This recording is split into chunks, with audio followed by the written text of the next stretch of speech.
আয়াতুল কুরসির এত ফজিলত কেউ যদি পাঠ করে, আমার আল্লাহ পাক রব্বুল আলামিন যত প্রকার শয়তান আর জিন্নাতের ওয়াসওয়াসা আছে আল্লাহ পাক রব্বুল আলামিন তার হেফাজত করবেন। কালো জাদু, জিন্নাতের সমস্যা, আরো নজর, বিশাল বড় বড় বিষয় আপনার আমার সঙ্গে জড়িত আছে না নাই? দেখবেন একটু ভালো কিছু করতে গেলেই নজর লাগে।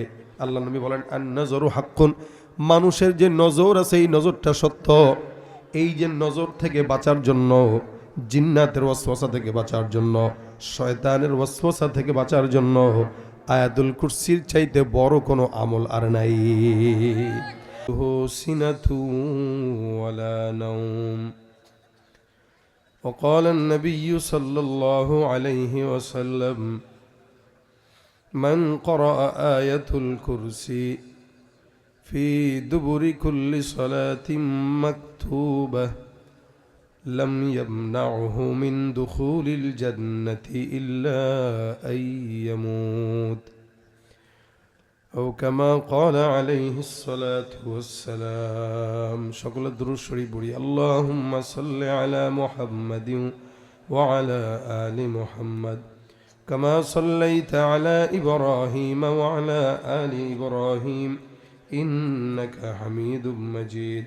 اللهم بارك على محمد وعلى آل محمد كما باركت على إبراهيم وعلى آل إبراهيم إنك حميد مجيد. আলহামদুলিল্লাহ। সুবহানিয়া দারুস সালাম মাদ্রাসা ফিরোজা আলম মহিলা মাদ্রাসার উদ্যোগে আয়োজিত প্রথম বার্ষিক ওয়াজ মাহফিলের সম্মানিত দিনপ্রিয় ইসলামপ্রিয় ভাইরা, মঞ্চ উপবিষ্ট আমার শ্রদ্ধেয় ওলামা একরাম, আল্লাহ পাক রব্বুল আলামিনের দরবারে লাখ কোটি শুকরিয়া যে রব্বে করিম আজকের এই দিনী মজমায় আমাদেরকে আসার বসার তৌফিক এনায়েত করেছেন। কালিমাত শুকর আদায় করি, জবান খুলে বলি আলহামদুলিল্লাহ। রাত অনেক হয়ে গেছে, 12টা ছুঁই ছুঁই, একদম হাজিরা দেওয়ার জন্য আসা। গলার আওয়াজ শুনে বুঝতে পারতেছেন শারীরিক অবস্থা দুর্বল। এই জন্য মুখতাসার কিছু সময় কথা বলবো, তারপরে আজকের এই মাদ্রাসার মুরব্বী গাজী আল মাহমুদ সাহেব আসবেন, হজরত মোনাজাত করে দিবেন ইনশাআল্লাহ। মোনাজাত পর্যন্ত থাকবো আমরা, একটু জোরে বলেন ইনশাআল্লাহ। আমার আগে যিনি আলোচনা করেছেন আপনাদেরকে জজবাতে আলোচনা শুনিয়েছেন, আপনারাও গরম ছিলেন আলহামদুলিল্লাহ। আমি আপনাদের সামনে নরম ভাষায় কিছু কথা বলবো। এই কথাগুলো বাসা পর্যন্ত আমরা আমলের নিয়তে আল্লাহ পাক আগে আমাকে নেওয়ার তৌফিক দিক, আপনাদেরকেও দান করুক, আমিন। এ বাসায় যারা দাঁড়ানো আছেন একটু কষ্ট করে ওনাদেরকে বসার সুযোগ করে দেন। হ্যাঁ, একটু বসার সুযোগ করে দেন সবাইকে। তাফাসসাহু ফিল মাজালিস ফাফসাহু ইয়াফসাহিল্লাহু লাকুম। জায়গা করে দেন ইনশাআল্লাহ, আল্লাহ আপনাদের জায়গা করে দিবেন। সবাই বসেন। মাহফিলে যারা বিনয়ী এরা বসে, যারা অহংকারী দাঁড়িয়ে থাকে। আমরা বিনয় অর্জন করি, আল্লাহ পাক উভয় জাহানের সম্মান দান করবেন ইনশাআল্লাহ। ভাইরা আমার, আমি আপনাদের সামনে একটি আয়াতে কারিমার, কোরআনের সর্বাধিক ফজিলতপূর্ণ একটি আয়াতের শুরুর অংশ তেলাওয়াত করেছি। আল্লাহ পাক যদি তৌফিক এনায়েত করেন এই আলোচনার উপরেই কিছু, এই আয়াতের উপরেই কিছু আলোচনা ইনশাআল্লাহ। দুনিয়াতে আল্লাহ পাক রব্বুল আলামিন আমাদেরকে কোরআনের মতো একটি বিধান দিয়েছেন। এই কোরআনে সূরা 100 কয়টা? 14টা। আয়াত তো হাজার হাজার। তো এই যে এতগুলো আয়াত, এতগুলো সূরা, এর ভিতরে সবচাইতে কোন আয়াতটা আল্লাহ পাকের কাছে বেশি পছন্দনীয়, ওই আয়াতটা সম্পর্কেই কিছু কথা আপনাদেরকে বলবো। রাসূল করিম সাল্লাল্লাহু আলাইহি ওয়াসাল্লামের একজন সাহাবী ছিলেন, নাম উবাই ইবনে কাব রাদিয়াল্লাহু তাআলা আনহু। নবী সাল্লাল্লাহু আলাইহি ওয়াসাল্লাম একদিন উবাই ইবনে কাবকে বললেন, উবাই ইবনে কাব, তুমি বলো তো কোরআনের সর্বাধিক গুরুত্বপূর্ণ ফজিলতপূর্ণ আয়াত কোনটি? সাহাবা আজমাইনদের একটা আদব ছিল, নবী প্রশ্ন করলে ওইটার হাওলা রসুল এবং আল্লাহর উপর ছেড়ে দিতেন। এটা আল্লাহ রসুল ভালো জানেন। সাহাবীও বললেন আল্লাহ রসুল ভালো জানে। রাসূল করিম সাল্লাল্লাহু আলাইহি ওয়াসাল্লাম বললেন, জানি তো। তো তোমাকে জিজ্ঞাসা করছি, তুমি তোমার জ্ঞান থেকে ফিকির করে বলো, তোমার জ্ঞান কি বলে কোরআনের সর্বাধিক কোন সূরাটা বেশি ফজিলতপূর্ণ? এই কথা রাসূল সাল্লাল্লাহু আলাইহি ওয়াসাল্লাম বলার পরে উবাই ইবনে কাব রাদিয়াল্লাহু তাআলা আনহু বলেন, আমার দিল বলে, আমার ইলম বলে, কোরআনে সূরা বাকারা থেকে নাস পর্যন্ত সবচাইতে সর্বাধিক ফজিলতপূর্ণ আয়াত যেটা, সেটা হচ্ছে আয়াতুল কুরসি। এই যে আসতে বললেন, জোরে বলেন, খোঁচানো যেন না লাগে। সুবহানাল্লাহ যতবার বলবেন আওয়াজ দিয়া বলবেন। এই যে সুবহানাল্লাহ একবার বলছেন তো আল্লাহ পাক জান্নাতে একটা গাছ লাগাই দিয়েছেন। এখন যারা বলেছেন তাদের আরেকটা গাছ লেগে গেছে, সুবহানাল্লাহ। এই যে এখন আবার আরেকটা লেগেছে, সুবহানাল্লাহ। হযরত আবু হুরায়রা রাদিয়াল্লাহু তাআলা আনহুর একটা তাসবিহ ছিল দড়ির। সাহাবা একরামদের জামানায় তো আর ডিজিটাল তাসবিহ ছিল না, তো ওনার দড়িটার ভিতরে 2000 গিট দেওয়া ছিল, 2000 গিট। এই 2000 গিট সম্বলিত একটা তাসবিহ ওনার কাছে ছিল, দড়ি ছিল। এটা ওনার শোয়ার শীতানের কাছে রাখতেন। তো উনি যখন রাত্রেবেলা ঘুমাইতেন, ঘুমের আগে 2000 বার সুবহানাল্লাহ পড়ে ঘুমাইতেন। মানে 2000টা জান্নাতে গাছের চারা লাগায় ঘুমাই যেতেন, সুবহানাল্লাহ। আল্লাহ রাসূল বলেন, ইন্না ফিল জান্নাতি লাশাজারা, কেউ যদি একবার সুবহানাল্লাহ পড়ে তার জন্য জান্নাতে একটা ফলের গাছ লেগে যায়। আবার বলেন সুবহানাল্লাহ।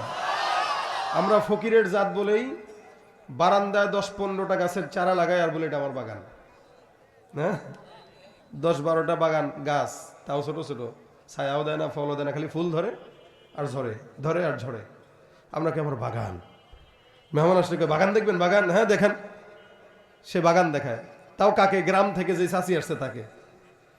গ্রামের চাচিরে ঢাকা শহরের বারান্দার বাগান দেখাইলে হবে? তাহলে ভাই, দুনিয়ার বাগানের চেয়ে জান্নাতের বাগান কত বড়? একবার বলতেছেন তো একটা গাছ লাগতেছে, কত বড়? নবী করিম সাল্লাল্লাহু আলাইহি সাল্লাম বলেন, যে গাছটা লাগবে এই গাছের গোড়াটা এত মোটা। আরবের দ্রুতগামী ঘোড়া, আপনারা দৌড় দেখেছেন কিনা আমি জানি না, আমি দেখেছি।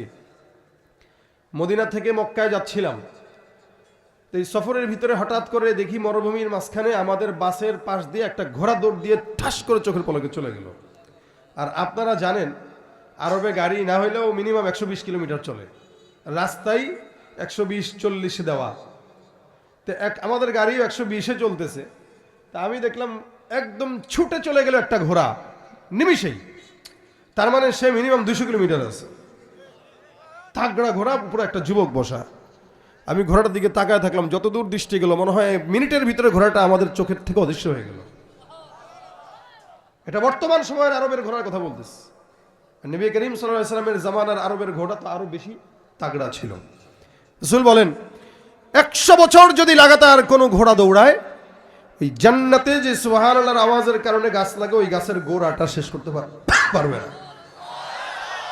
আল্লাহ আরেকটা লাগাই দিছে ইনশাআল্লাহ। এখন তো বললে সারা রাতই বলবেন, এই জন্য বলার আগেই বলবেন সুবহানাল্লাহ, ঠিক আছে? কারণ চায়ের দোকানে বসে বসে আমাদের দেশে গীবত আর শিকায়েতের চর্চা হয় নাকি? না জিকির হয়? চায়ের দোকানে জিকির হয়? কোনোদিন দেখছেন বাজারে কেউ জিকির করতে? দেখবেন না, কারণ এটা জিকিরের জায়গা না।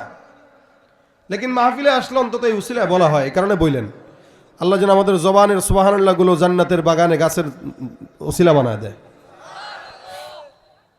তো উবাই ইবনে কাব বলেন, কোরআনের সবচাইতে দামি সূরা আমার দিল বলে আয়াতুল কুরসি। রাসূল সাল্লাল্লাহু আলাইহি ওয়াসাল্লাম হাত দিয়ে ওনার বুকে একটা শাব্বাস ধাক্কা দিলেন।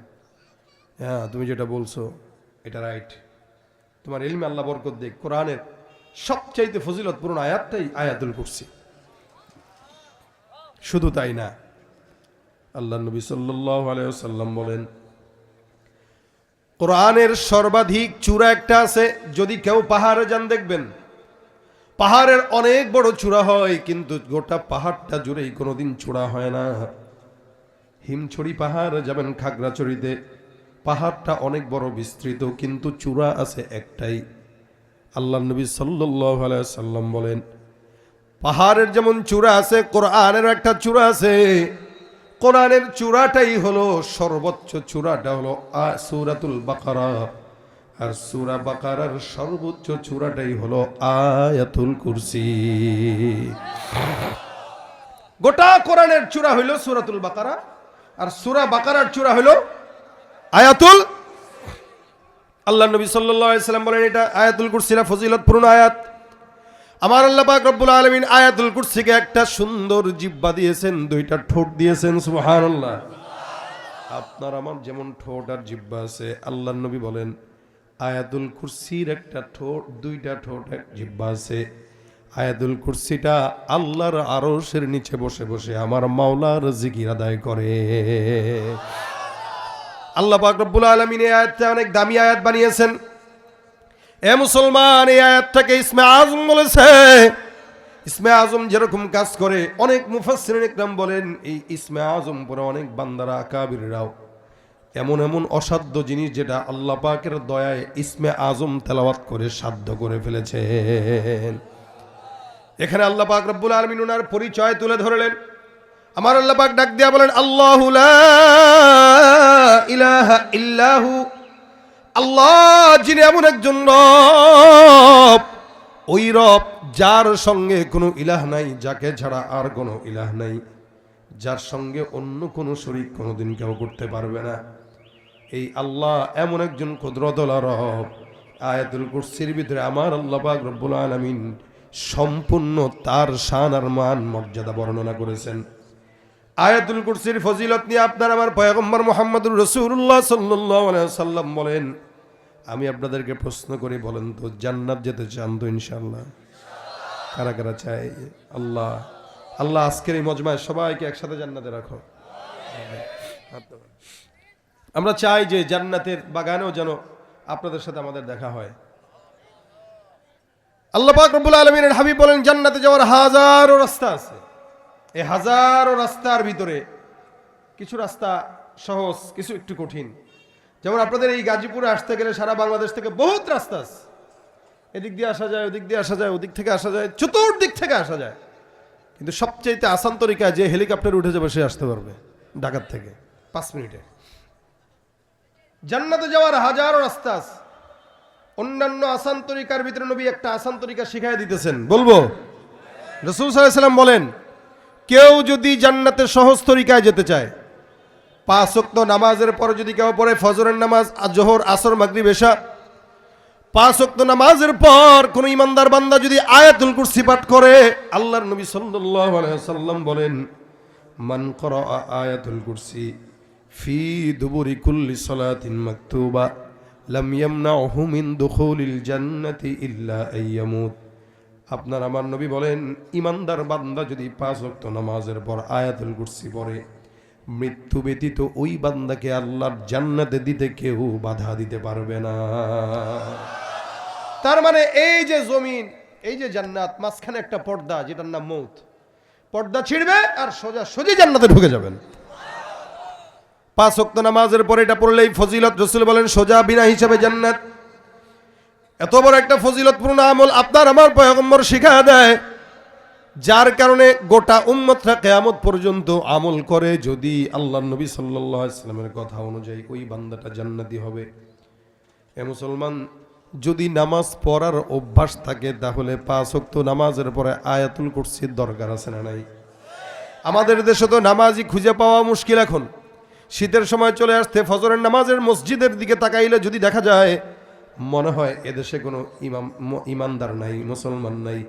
আর জুমার নামাজের দিকে তাকাইলে মনে হয় সব এদেশে মুসলমান ভরা। কারণ জুমার নামাজে 5 তলা মসজিদ পর্যন্ত ভরপুর হয়, আর ফজরের নামাজে মসজিদের ইমাম আর মুয়াজ্জিন ছাড়া কেউ খুঁজে পাওয়া নাই। নামাজ কি শুধু জুমার জন্য? আরে ভাই, এই জন্য রাসূল বলেন 5 ওয়াক্ত নামাজের অভ্যাস যদি কারো থাকে, আর যদি 5 ওয়াক্ত নামাজের পরে এটা পড়ে তো ও জান্নাতি। রাসূলের কথা মিথ্যা না সত্য? শুধু তাই নয়, হযরত আবু হুরায়রা রাদিয়াল্লাহু তাআলা আনহু বর্ণনা করেন, এই আয়াতটা এত দামি আয়াত, আল্লাহর রাসূল সাল্লাল্লাহু আলাইহি ওয়াসাল্লাম আমার কাছে একবার সাদাকার কিছু মাল আমানত রাখতে দিল। আমি পয়গম্বর থেকে আমানত নিলাম, ঘরের ভিতরে রাখলাম। খেজুরের জিনিস, খেজুরের স্তূপ আমার ঘরের ভিতরে পয়গম্বর দিল সাদাকার মাল।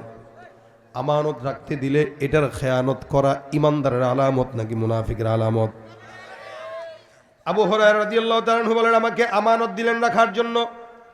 আমানতের মাল যখন আমার ঘরে আসছে, আমি এখন একদম সতর্ক হয়ে গেলাম। আমাদের দেশে আমানতদার খুঁজে পাওয়াটা অনেক মুশকিল, যার কারণেই তো দেশের টাকা দেশে নাই, সব ওপারে চলে গেছে। আপনার আমার জনগণের টাকা মেরে মেরে তারা সিঙ্গাপুরের সেকেন্ড হোম বানায়, ঠিক কিনা? আর ভোটাভুটির আগে আসলে আমাদেরকে কয় ভাই আমরা আপনাদের সাথে আছি। এই জন্য আমরা দোয়া করি আগামীতে যেন আল্লাহ পাক আমাদের দরদ যারা বুঝে এদেরকে ক্ষমতায় বসায় দেন, ইসলামের দরদ যারা বুঝে এদেরকে ক্ষমতায় বসায় দেন। আমানত অনেক বড় জিনিস। আবু হুরায়রা বলেন আমার কাছে আমানত দিল, আমানত রাখার পর হঠাৎ করে একদিন ঘুমাইলাম, তাকায় দেখলাম একটা চোর হাজির। চোরকে আমি দেখলাম সুন্দর করে খেজুরের স্তূপ থেকে তার ব্যাগের ভিতরে কিছু খেজুর ফুটতেছে। আমার নজর পড়ে গেল, সঙ্গে সঙ্গে তার ধরে ফেললাম। এবারটা কি রে, চুরি করতে আসছস? বলা নাই কওয়া নাই, খেজুর থেকে খেজুর কে তুই? সে ভয় পেয়ে গেছে, ভয় পেয়ে মাফ করে দেন ভাই, ভুল হয়ে গেছে। চোরের যে অভ্যাস, দেখলে সরি, না দেখলে চুরি, একটা কথা আছে না? দেখে ফেলছে তাই সরি। আর তুমি কেন এখানে আসছো? ভাই আমার মা খায় না, বাবা খায় না, সন্তান খায় না, বিবি খায় না, না খাওয়া সবাই। আমি টেনশনের জ্বালায় ভাই আপনার ঘরে চলে আসছি, ঢুকে আমি দেখি নাই কার ঘর না কার ঘর, চুরি করা লাগবে তাই আসছি। তাহলে চলো তোমাকে রাসূলের কাছে নিয়ে যাব। আবু হুরায়রা রাদিয়াল্লাহু তাআলা আনহু যখন বললেন চোরের মাথা গরম, আল্লাহর নবীর কাছে যদি নেওয়া হয় বিচার তো অবশ্যই হবে। আর চোরের বিচার কি, এটা তো ইসলাম বলে দিয়েছেন, ওয়াস-সারিকু ওয়াস-সারিকাতু ফাকতাউ আইদিয়াহুমা জাযাআম বিমা কাসাবা নাকালাম মিনাল্লাহ। একটা চোর যদি চুরি করে, ইসলামের বিধান হলো মেয়ে হোক পুরুষ হোক মিনিমাম 10 দিরহাম সমপরিমাণ সম্পদ চুরি